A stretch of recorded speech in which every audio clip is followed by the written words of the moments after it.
ಏನು ಅಂತಂದ್ರೆ ನಂದು ಕೂಡ ಒಂದಿದೆ. ಕಳೆದ 23ನೇ ಸಾಲಿನಲ್ಲಿ ನಾನು ಕುವೆಂಪು 24ರಲ್ಲಿ ಕುವೆಂಪು ಜಯಂತಿ ನಂಬ್ಕೋಬೇಕು ಆದ್ರೆ ಅದೊಂದು 6 ತಿಂಗಳು ಆಗ್ಲಿಲ್ಲ ಆಗ ಮಾಡಕ್ಕೆ ಪ್ರೋಗ್ರಾಮ್. ಕಾರಣ ಏನು ಅಂತಂದ್ರೆ ನಾನು ರಾಮಾಯಣ ದರ್ಶನ ಇದುವರೆಗೂ ನಾನು ಓದಿರ್ಲಿಲ್ಲ. ಆ ಕಾರ್ಯಕ್ರಮಕ್ಕೆ ಮಾಡುವ ಸಲುವಾಗಿನೇ ರಾಮಾಯಣ ದರ್ಶನ ಕೃತಿಯನ್ನು ಓದಿದಾದ್ಮೇಲೆ ಆ ಕಾರ್ಯಕ್ರಮವನ್ನ ಹಮ್ಕೋಬೇಕಾಯ್ತು. ಇವಾಗ್ಲೂ ಅಷ್ಟೇನೆ ಈ ಮಂಕುತಿಮ್ಮನ ಕಗ್ಗ ನಾನು MA BEd ಮಾಡಿದ್ರು ಕೂಡ ನಮ್ಮ ಸಾಹಿತ್ಯ ಜೀವನದಲ್ಲಿ ಯಾವತ್ತೂ ಕೂಡ ನಾನು ಮುಟ್ಲೂ ಇಲ್ಲ, ಇದನ್ನು ಓದ್ಲೂ ಇಲ್ಲ. 2 ವರ್ಷ ಏನಕ್ಕೆ ಇದು ಪ್ರೋಗ್ರಾಮ್ ಪೆಂಡಿಂಗ್ ಆಯ್ತು ಅಂತ ಯೋಚನೆ ಮಾಡ್ತಾ ಮಾಡ್ತಾ ನಾನು ಈ ಕಗ್ಗ ಪುಸ್ತಕ ಎತ್ಕೊಂಡ್ಮೇಲೆ ಓದಿದ ಆದ್ಮೇಲೆ ಈ ಕಾರ್ಯಕ್ರಮ ಒಂದು ಫಿಕ್ಸ್ ಆಯಿತು. ಅದಕ್ಕಾಗಿ ತಡ ಆಯಿತು.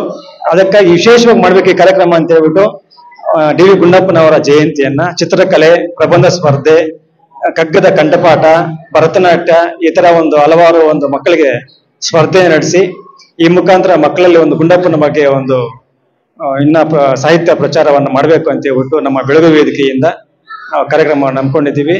ಇದು ಬರೀ ಓದೋರು ಮಾತ್ರನೇ ಸೀಮಿತ ಆಗಬಾರ್ದು. ಗುಂಡಪ್ಪ ಮನೆಯಲ್ಲಿ ಎಲ್ರಿಗೂ ಗೊತ್ತಾಗಬೇಕು. ಮನೆಯಲ್ಲಿರುವಂತಹ ಎಲ್ರಿಗೂ ಕೂಡ ಗುಂಡಪ್ಪನ ಬಗ್ಗೆ ತಿಳ್ಕೋಬೇಕು. ಯಾಕಂತಂದ್ರೆ ಅವರು ಆಧ್ಯಾತ್ಮಿಕವಾಗಿ, ಸಾಂಸಾರಿಕವಾಗಿ ಎಲ್ಲಾ ವಿಚಾರಗಳನ್ನು ಕೂಡ ಅವ್ರ ಕಗ್ಗದಲ್ಲಿ ಹೇಳಿದ್ದಾರೆ. ಸುಮಾರು ಅಂಶಗಳು ಹೇಳಿದ್ದಾರೆ. ಇವು ಎಲ್ಲರೂ ಕೂಡ ನಾವು ಅರ್ಥ ಮಾಡಿಕೊಂಡು ಜೀವನ ಮಾಡಿದ್ರೆ ತುಂಬಾ ಚೆನ್ನಾಗಿರುತ್ತೆ ಅಂತ ನಾನಾದ್ರೂ ಅನ್ಕೊಂಡಿದ್ದೀನಿ. ಈಗ ಈ ಕಾರ್ಯಕ್ರಮಕ್ಕೆ ಯಶಸ್ವಿಗೆ ಸಹಕಾರ ಕೊಟ್ಟಂತಹ ಎಲ್ರಿಗೂ ವಂದಿಸಿ ನಾನು ನನ್ನ ಮಾತನ್ನು ಮುಗಿಸ್ತಾ ಇದ್ದೀನಿ. ನಮಸ್ಕಾರ.